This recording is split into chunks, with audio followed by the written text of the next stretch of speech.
অনেক তো করুণা করেছিস, এবার না হয় এইটুকু করুণা কর। কথাটা বলা মাত্রই তানিশা আমার রুম থেকে রাগে হনহন করে চলে গেল।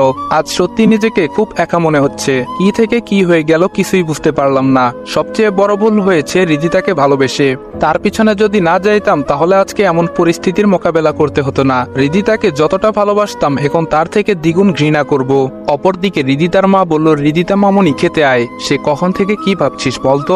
হৃদিতা বলল, মা কিছু ভালো লাগছে না, যাও তো এখন। হৃদিতার মা বলল, কি হয়েছে সেটা বলবি তো? হৃদিতা কোনো কিছু না বলেই কান্না করে তার মাকে জড়িয়ে ধরে বলল, মা এখন কেন জানি নিজেকে অপরাধী মনে হচ্ছে, কিছুই ভালো লাগছে না। হৃদিতার মা বলল, ও এই ব্যাপার, তাহলে তোর বাপের কাছে নালিশ করলি কেন? হৃদিতা কান্না করে বলল, আমি কি জানতাম বাবা জাবেদ আঙ্কেলকে দিয়ে এভাবে ওকে মার খাওয়াবে? হৃদিতার মা বলল, তোর জাবেদ আঙ্কেল তো মানুষকে মারলে কম মারে না, সেটা তো এই এলাকার সবাই জানে। আচ্ছা যাই হোক, এখন এসব চিন্তা বাদ দিয়ে খেতে আয়। হৃদিতা বলল, ওকে যাচ্ছি, তুমি যাও। প্রতিদিনকার মতো আজও সকাল 8টায় টেবিলে খেতে বসছি। এর মধ্যে তানিশাও এসে পাশের চেয়ারটা টেনে বসলো। কাকিমা খাবার পরিবেশন করছে। এর মধ্যে তানিশা বলে উঠল,